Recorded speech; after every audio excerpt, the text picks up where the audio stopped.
Hey everyone, welcome back to So Wizard Podcast rundown of AFI's 100 Years, 100 Movies, 10th Anniversary Edition. Before we get started, please remember to subscribe to our channel. It really helps us grow our audience, and besides, you're not going to want to miss the rest of this list. Number 94 is an inarguable classic. It's one of my favorite movies. If you're sitting there watching a video about a movie fan talking about loving movies, it's likely one of your favorites as well. Pulp Fiction is legendary auteur Quentin Tarantino's second movie. Famously, Tarantino has announced he's stopping after 10 movies. What this exactly means is something of a debate. I doubt he disappears never to be heard from again. Maybe it means he's done with his writing-directing together gig. Maybe he'll still write, and maybe he'll direct other people's scripts. I could just be in denial about Hollywood losing one of their greatest directors who still makes original, I know, he likes to borrow heavily, high-quality movies. No one but him really knows. I just hope he sticks around. Anyway, Pulp Fiction is a vivid story with a tremendous cast of characters. The separate lives of the characters are related in various ways. As the story weaves through their storylines in non-sequential order, we see their worlds collide and alter the course of each story thread. Marcellus Wallace, played by Ving Rhames, it's a shame we don't see him much anymore, is the point of the other stories revolve around. He's a mob boss after all, so the people around him fit very well into Tarantino's kind of movie. Jules, the always amazing Samuel L. Jackson in a role written specifically for him, and Vincent, John Travolta, are hitmen working for Wallace. They're tasked with recovering a stolen briefcase that contains one of cinema's biggest unanswered mysteries.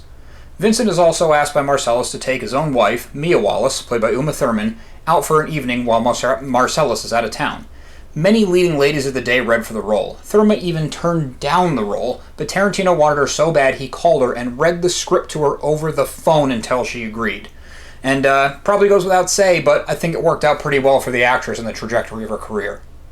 Simultaneous to all the mob-specific storylines is Butch Coolidge, played by Bruce Willis. He's a boxer who seems to have done everything he was ever going to do with the sport. Marcellus pays Butch to take a fall and triggers a classic Tarantino monologue. Whew. I never actually tried to write out how the plot of this movie goes. I think it did a serviceable job, though. The real enjoyment from Pulp Fiction is in the insanely dark comic that happens along the way. These mishaps give a cast of faces that would become familiar inside of Tarantino's work a chance to shine, whether it's Steve Buscemi playing the unenthused waiter, or Harvey Keitel playing the ultimate fixer and the king of cool, the wolf. With many of Tarantino's movies, there's so much more going on in the movie than makes it to the screen. Tarantino being a master of his craft means that we never feel like something's missing, but for a completionist, story-obsessed fan like myself, it's always fun learning new things about the characters. Some of my favorite revelations I've stumbled into across the years is that Butch is the one who keyed Vincent's '64 Malibu. That actual Malibu used in the movie was actually owned by Tarantino. It was stolen during the making of the movie and recovered by pure happenstance 20 years later. Vincent Vega and Vic Vega, who was played by Michael Madsen in Reservoir Dogs 2 years earlier, are actually brothers. Tarantino has something written that's a prequel to both Reservoir Dogs and Pulp Fiction. Now, this may be a treatment, but knowing what I know about Tarantino, it could also be a 600-page script.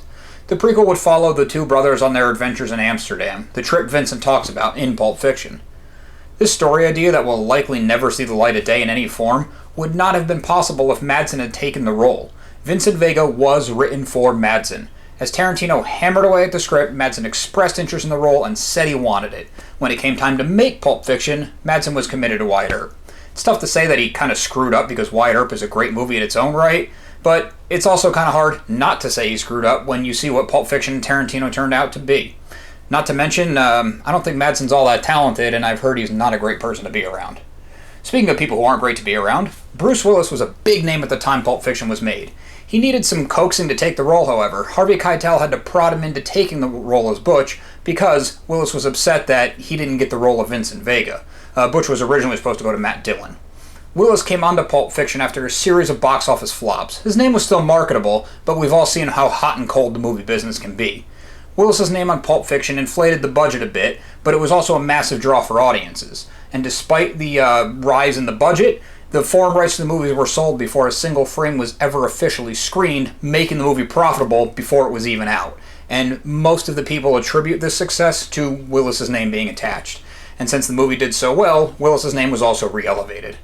So this multi-award winning movie that has been preserved by the Library of Congress National Film Registry was made to be the incredible modest budget of only $8 million. $5 million of that went to salaries, so that means what you see on the screen was $3 million. Now, issues of budget are hard to pinpoint exactly. I mean, advertising usually doubles the movie's budget, and was this $8 million before soundtrack, final print, looping, and so on? Either way, the movie was made for a modest budget and would go on to gross over $214 million worldwide.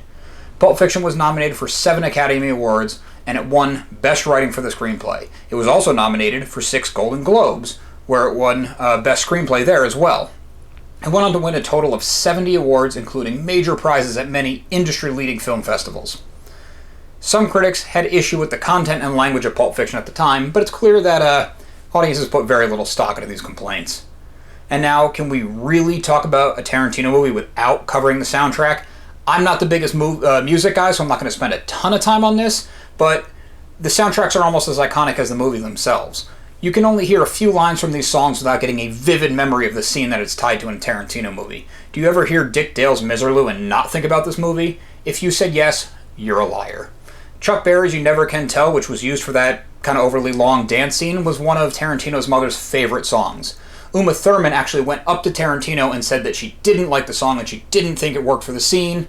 He just told her it was the right choice. There was no traditional film score used for Pulp Fiction. It was these cultivated songs that Tarantino found along with some help. The album was actually released around the time the movie was and hit number 21 on the Billboard 200. And speaking of that very long, very strange dance scene, this was actually reproduced move for move from a 1963 movie called 8½. And now I did mention at the top of the video that Tarantino liked to borrow heavily.